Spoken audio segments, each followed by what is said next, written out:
What up, folks? What it do?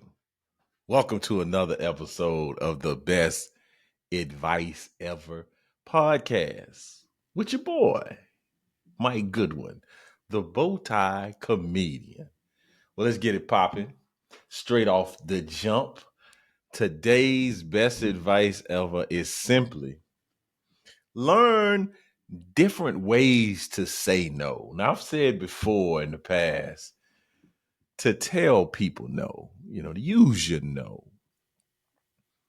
respond with no. But what are some other ways that you can communicate that I'm not going to be able to do it, but in a way that's not aggressive or dismissive, right? I'm getting a lot of requests, a lot of inquiries, a lot of folks are showing up, man. That's what happens when something goes viral. People talk about all like the numbers and things are going viral. They don't talk about the dark side of the viral. They don't talk about uh,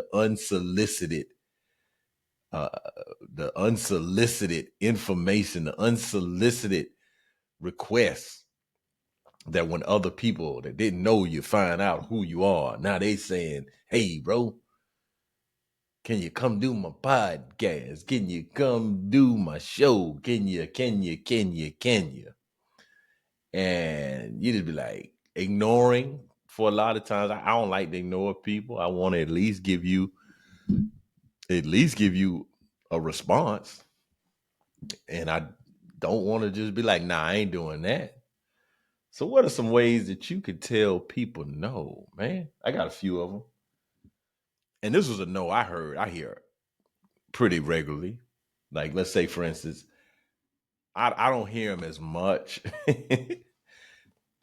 because we're doing our bookings a little different, but we used to be the ones to do the bookings. Like, we get a request. My wife would be making the calls. Now, she's not making the calls now. Someone else is making the call, so I don't hear it. It may still happen often, but I don't hear it. But what would happen, you would get a request, make a call, you don't hear anything for a while, so you kind of know that, yeah, that's a no, right? Then you may get a call back, or you may be able to get through and they answer the phone, and they hit you with this right here. Yeah, we went in another direction. Nah, y'all ain't going in another direction. You got a comedian. What are you talking about? You didn't choose me. You said no to me. You didn't get out of comedy. You ain't went and go get an illusionist. You didn't go get a magician. We went another direction. That's one you can use.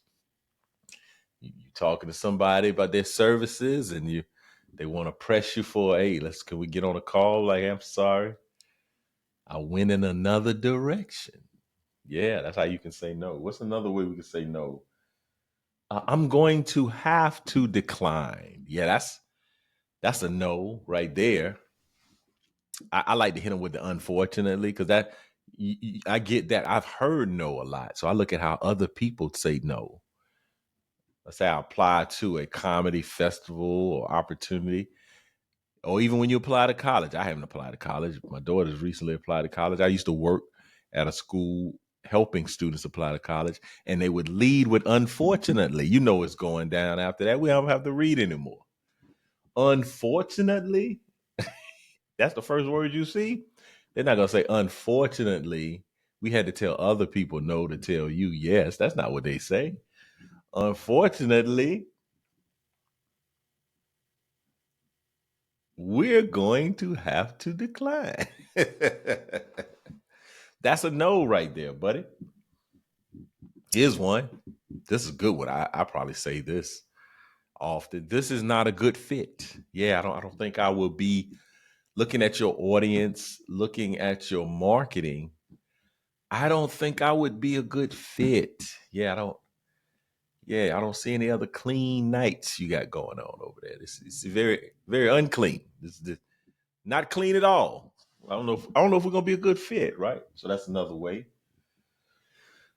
I'm currently overcommitted. Yeah, I had somebody reach out recently to me and say, I got an idea. Give me a call. I got this idea. I want to run this idea by you. I want to talk to you about this idea. I responded Yeah, I got all ideas I need right now. I'm full of ideas. I don't have any more space for ideas. My idea plate is filled to the brim, right? There's no more room on the idea opportunities, right? I'm pretty good to go with the ideas. I'm gonna let you hold on to that one. And I'm gonna keep working on the ideas I got going on currently. Another way to say no is this is one I probably use a little much, a little too much. I don't have the capacity to give it the attention that it deserves. Yeah, that's gonna be a no. That's gonna be a no, right? So the best advice ever is to find different ways to even put like an email. If you got a no email somebody sent you, and you gonna have to send somebody an email telling them no, get that verbiage, get that language, man. How did they communicate? This is not a good time. I'm currently uh, um, full of commitments. I recently I thought about a comedian that reached out to me that I've known for years, and basically was asking, "Hey, man, we need to get a show together. We need to get us a show, like co-headline." When I read it, I was like, "Nah, bro, like no." Like I immediately, like most times, I'm pretty clear on my no and my yes. Like if I read something, I'm like, "Oh yeah, I'll do that." Oh man, I would love to do that. Yeah, that's interesting. My man hit me like, "Yo, we should do a show together," and I'm like, "For what?" And I was even to the degree like, "Hey, bro, if you just want to get something to eat, just let me know next time you close. If you just want to hang out, but why? What do we do? What? We need to do a show together. Like, how's this benefiting us equally?" Man, I'm out here trying to sell these tickets, bro. I mean, I don't really see you doing the ticket sales thing. I don't know. I'm not looking at what you're doing because I'm so engrossed. I'm so in uh in what's the word I'm thinking about? I'm so ensconced. I think I'm using that wrong, but I'm so locked into what I got going on, man. I don't know what other people doing. Not a lot of people. The people I talk to, I got some partners. I kind of look at what they doing, but just to look at the landscape of comedians and see what everybody do. No, man. Hey, bro. Hey, man. No, bro. We not. Why? For what? We good. Let's keep pushing. So yeah, man. That's a. I would advise you to find new ways to say no because you have to say no quite a bit. All right, another element of the podcast. I talk about being on this road, man. I've been on this road. I was on the road recently, and I figured out something. Now I saw something that happened. It kind of caught me off guard, right? So I am, for the most part, in charge of my travel logistics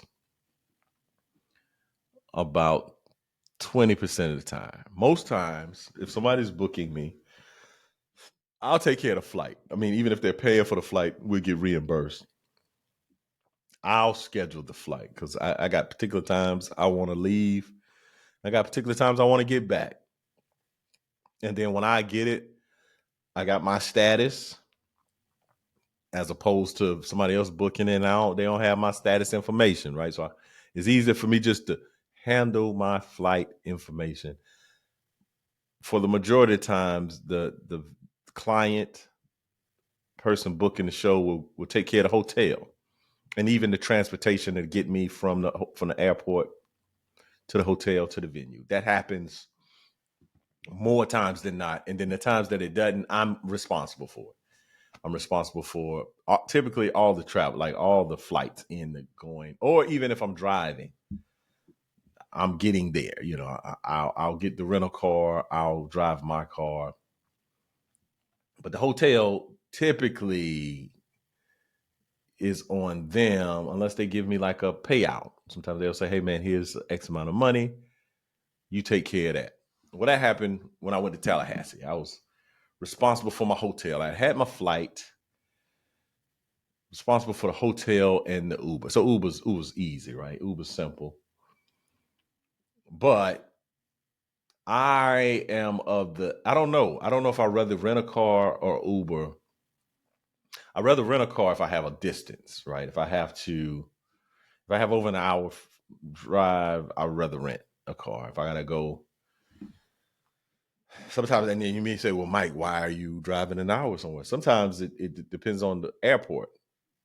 If there is a Delta flight that'll get me about an hour, hour and a half, maybe even 2 hours away from where I'm supposed to be, I take that as opposed to flying into a place that maybe just is a United and American type of place. Like if I flew into, I fly into a place sometimes where I'll get an American flight. I fly Delta maybe 85, 95% of the time I'm flying Delta. Like if I'm flying, it's Delta.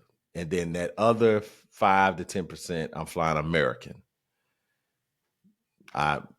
Unless somebody, I can't remember the last time I was on a United flight. I can vaguely remember Southwest. I think I flew Southwest within the last 5 years. But typically Delta number one by a long shot, and then a very reluctant American.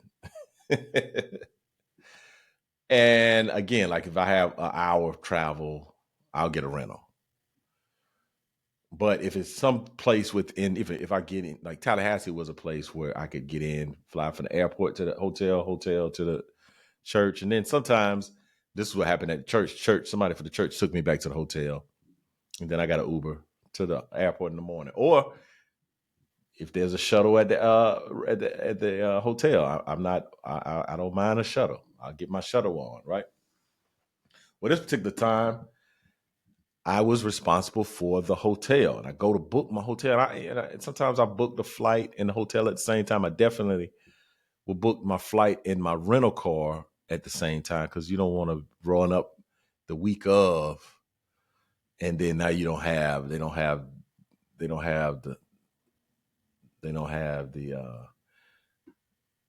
I was thinking of what's the word? they don't have the. Dang, I guess I don't want to say I'm aging because words. I'm like, what word? What word? I'm finding myself trying to figure out the inventory. That's the word I'm looking for. The inventory. You don't want to wait and there's no more inventory. But hotels, you can get a hotel the night before. Like hotels, not that pressing. That's what I thought, and that's what I was thinking about that Tallahassee show. And I was like, oh man, I got to get that hotel.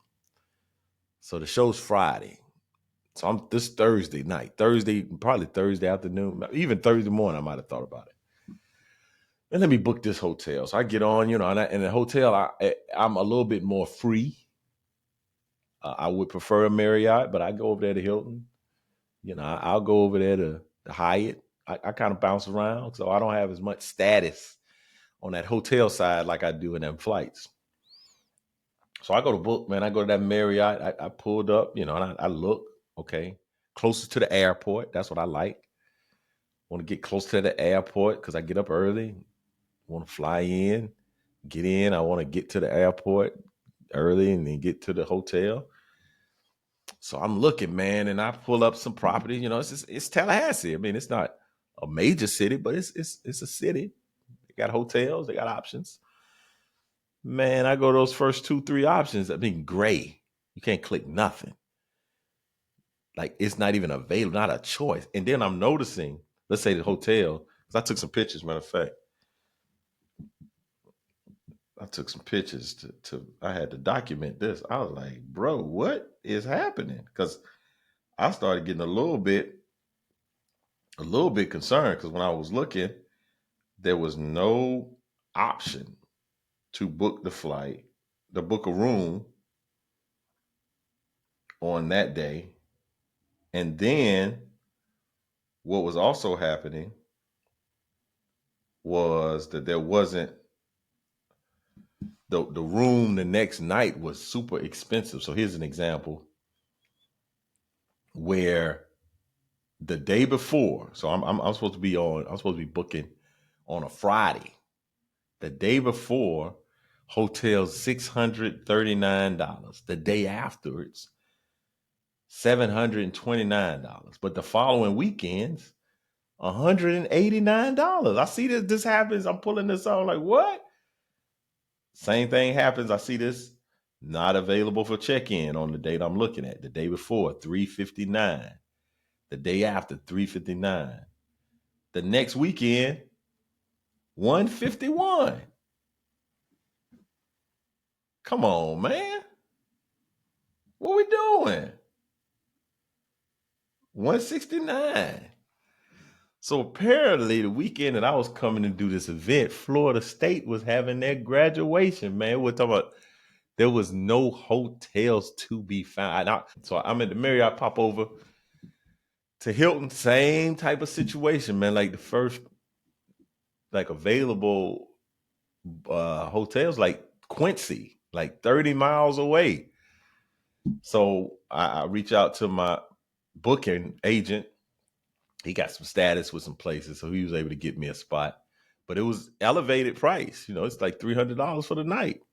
And this is typically, I would say, $180 spot. I was like, hey man, let's do it. Let's do it. So some of these spots out here, price gouging, especially these towns that have these, colleges, because in Tallahassee, you got Florida, you got FAM, Florida Agricultural Mechanical University, Florida A&M. And then you got FSU, you got Florida State that's right there. And again, Florida State was having their graduation. I'm talking about people was everywhere. And those prices were ridiculous. So I'm kind of feeling bad. Cause like, man, I should have booked this hotel, a month ago, like whenever I did the flight. But I don't even think that would have helped because I think people knew when graduation was going to be. Them rooms was out of there, man. Price gouging down in Tallahassee, man. Then one of the craziest thing ever happened, because again, back to this whole Uber versus rental car, I control, for the most part, once you get the rental car, it takes a minute to get it. But once you get in that car, everything that happens after that's on you. Not in that Uber, man. That Uber, man, people be wanting to talk, and I don't mind talking, so I'm never going to be the person that's like quiet. Because when I did, like I might have done quiet before, but the person had like a little attitude, man. I could tell they wanted to talk because they kept looking in the rear view. Like they had some topics on the tip of their tongue they wanted to discuss, but I put that quiet on that thing, man. And it was morning too. It was like, man, it was like 4:00 in the morning. I'm like, nah, bro, we ain't doing this talking now. If it's after 4, if it's 10:00 in the morning, yeah, I'm gonna talk. We gonna talk. If it's between, let's say, anytime after 7 a.m. and anytime before 10, hey man, we talk, we chop it up. But anything before 7, man, hush. I don't even want to hear people talking on the flight, man. I be aggravated. Man, be quiet. But that's what happens when you travel, because some people, they travel in groups, so they together. It's a whole team of them. And they were talking before they got here. So they gonna talk here. It's not like they don't talk. They always talk. They talk on the phone, they talk at dinner. So they're gonna be sitting in sitting there at the gate talking. Then they get on the flight, they talking. And I'm like, hey, bro, it's 6:00 in the morning. Can we play the quiet game? Can we do that? Right? So I'll be careful about all that talking. Then, man, people like to smoke in their car. And I ain't talking about cigarettes, man. They talk about that what they call it, the devil's lettuce, man. Everybody got their cannabis and they smoking in the car. I mean, I sound like I'm 70 years old, man. I don't smell all that, right? So now I gotta be exposed to all these foreign scents in my nose and being offensive scents of barging into my sense, my smell senses, my olfactory. I don't know how to say that word without looking at it. Smelling that tearing up my nose situation. And so I just would just get me to where I want to go, man. I don't, But something happened to me in Tallahassee. That's never happened. And I've had some kind of crazy scenarios. Not a bunch. I had the guy one time when I was in Nashville. The boy picked me up. He had on basketball shorts and a pistol on his waist. I was like, oh, yeah, I ain't gonna have no complaints. Man, that day, the boy had that air. It was so cold in there. My teeth was. I ain't say a word. He said, "Is this too cold for you?" Nope. That's perfect. Absolutely perfect, sir. So yeah, man. I get the Uber. Well, matter of fact, first Uber that picks me up to take me to the airport, takes me to the hotel. So it's not super early. It's maybe like 9:30, 10 o'clock. So my man talking. He got the mask on. I ain't got a problem with your mask on. I don't have any. Shout out to me. I've not been COVIDed. I've been uncovid the whole time. All these years. Not one little.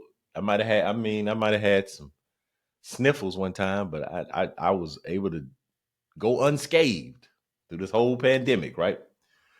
So I don't be doing the mask like that. I don't be masking it up. I ain't got nothing. And whatever my immune is strong. I got strong immunity over here, right? So he got the mask and he, whatever.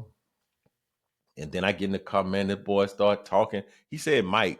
He had to say it 50 times within a 10-minute drive. It wasn't that long. Hey, Mike. Hey, Mike, let me tell you about this, Mike. So he telling me about all the issues with Uber. Like, he basically said, man, they robbing you to rob me. Like, they gonna overcharge you. I'm gonna get a small percentage of this trip. They probably charge you $30. I'll probably get about $7, $8 out of that. So he going on. He talking about the strike, how people be striking. So when they strike, the prices go up. So he don't be striking like that. He got, so he talking. Then he talking about Lyft. He talking about Uber. And what I found to be very funny, man, we got to the hotel. He hands me his card. He said, hey, man, I also drive on the side. I got my own thing. So I'm like, that's great because I had an early morning flight the next day. I needed to get back to the airport super early, like 4. So I said, man, thank you, man. This is great, man. I said, shoot, I got a early morning flight tomorrow. He said, man, what time? I said, man, about 4 o'clock. He said, oh, that's too early for me. Oh, man, what you doing? What you doing, Playboy? You just gave me your card. Then his name was like Don Sweet. The boy had his email address was like Sweet D735. I was like, yeah, I'm not. Come on, man. What are we doing? So I hear about all the politics of everything, Uber and Lyft going to the hotel. So that's all right. So now I got to take an Uber to the church. I get the Uber, man. I get in that car. Dude look back at me, say, hey, man, I got to get some gas. What? Is that all right? I'm not going to say no. You can't get gas. So we pull out the hotel parking lot right to the gas station, right across the street. And it was a very shady kind of gas station. I was like, man, I'm about to get robbed. This how it's going. In Jesus, this is what we doing. I am a mark. Like, come on, baby. That man went and got gas. I went and got energy drink. I'm like, since we're at the hotel, since we're at the gas station,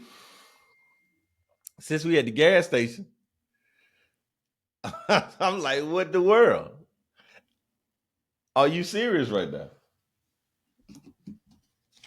This is what's going on in my life. I just got this text for this boy. We were talking about WNBA.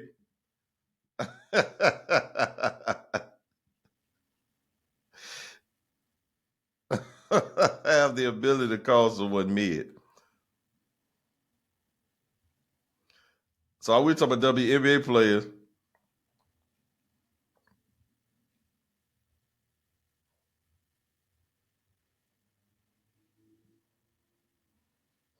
And I was talking about, hey man.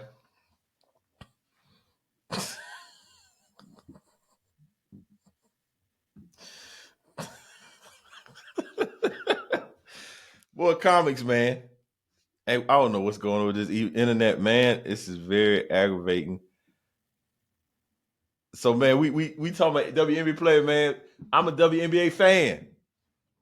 Let's be on the record. I am a fan of WNBA. Number one, I watch college basketball. I'm a South Carolina Gamecocks women's basketball fan. And I'm a fan of women's basketball from way back. From way back.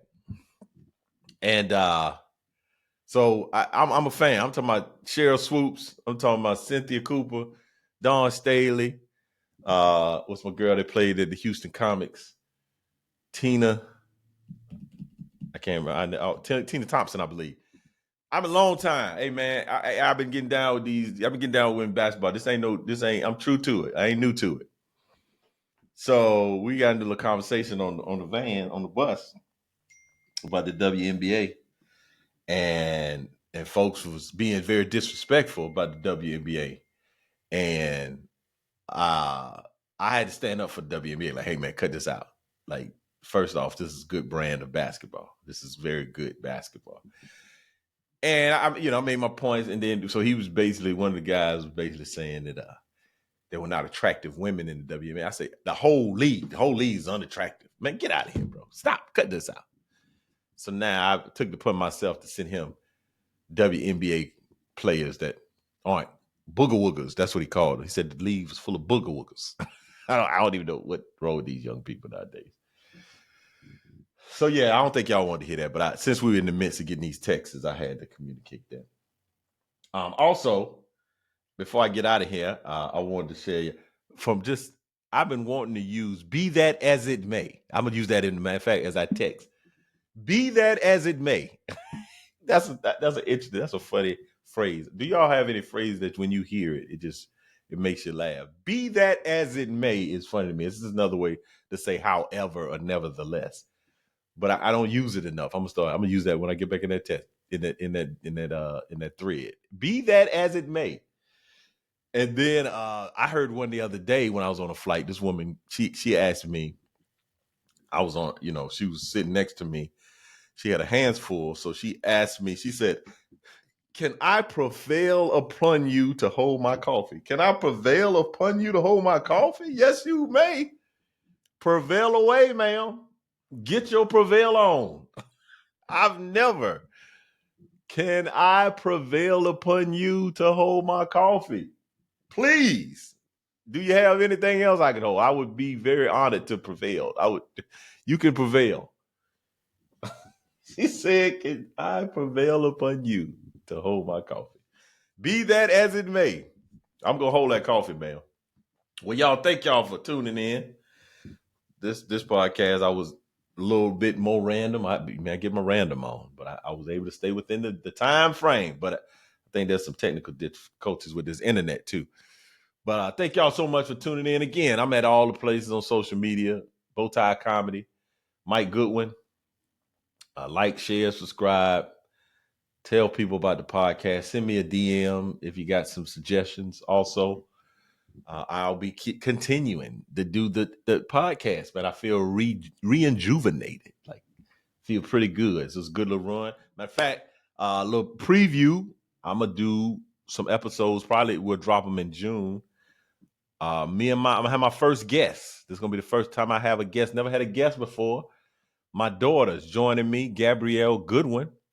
We're gonna do the best advice ever, college style. We're gonna talk about how to get prepared for college. Some of you out there have some folks that are not even in high school yet. You want to be thinking about college, and that's that was where I came from. I was a college counselor for 8 years. That was my man. If I wasn't doing comedy, I probably would be in independent schools working. There's a few things I would like to do. I might have been in the college. I like working on college campuses, but I am a old school college counselor, man. I love doing it. I love working with the families. I love going to the colleges and visiting. That was a funny joke. Matter of fact, I still have relationships with many of the college admissions folks. One who worked at Vanderbilt back in the day. That's where my daughter would be attending college in the fall. And I would go.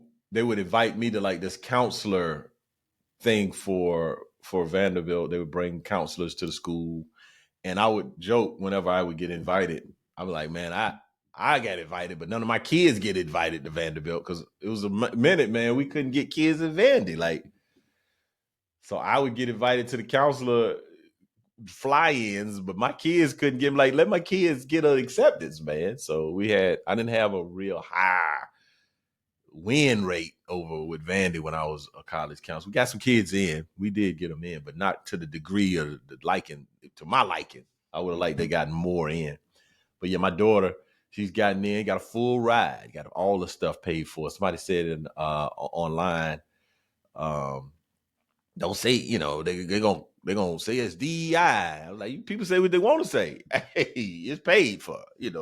I don't get into all of that about trying to defend uh, blackness and hey man, I'm a black man. I'm a proud black man. I'm a father. I love my culture. I'm a Christian. All the things, man.